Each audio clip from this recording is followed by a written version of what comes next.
I just want to, now that there is a little bit of time that the U.S. has been out, is there a more clarity on what the CT strikes, like who could be targeted under the CT strikes? Obviously ISIS-K, we've heard about that. I'm assuming Al-Qaeda. What about Haqqani?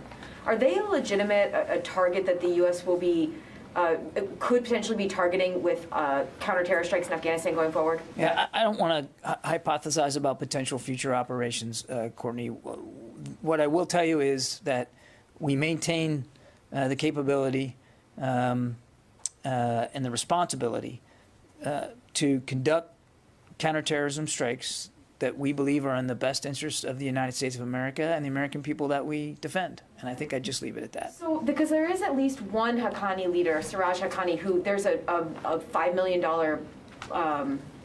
what's the term, against him by the FBI. The FBI have offered $5 million for information about him. So, theoretically, he's wanted in the United States. Would he be a legitimate counter-terror target for U.S. military there?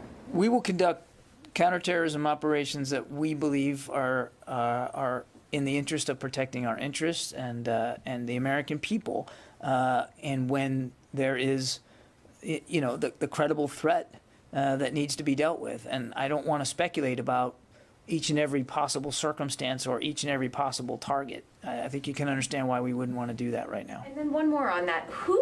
How, now that there's no U.S. military presence there, who has the authority? So does that have to, every single time that now General McKenzie has a potential target, does he have to get permission from the White House or from Secretary of Defense to conduct strikes in Afghanistan going forward?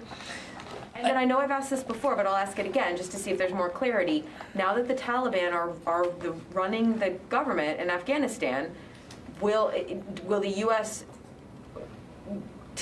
go to them in advance of strikes, not for necessarily approval, but as coordination or?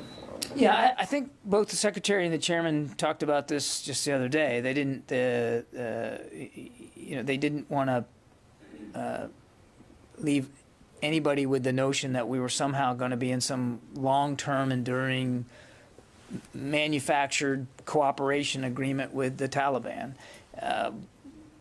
But to your last question, I mean, each case is going to be dealt with specifically to that case, and that includes, you know, issues of authorities. Obviously, General McKenzie has authorities to conduct counterterrorism operations inside his area of responsibility, and we leave it to him and his good judgment to determine how much beyond his own authorities does he want to act or consult.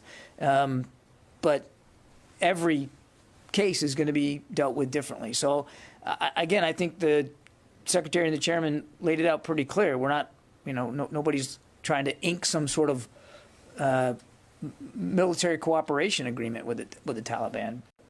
They wouldn't rule out that there might be occasions when there might need to be some informational component there with the Taliban going forward. I don't. We shouldn't get lost. Nothing should be lost about the fact that we have a robust over-the-horizon counterterrorism capability. We're going to try to make it more robust. We're still in discussions with partner nations about being able to make it more robust.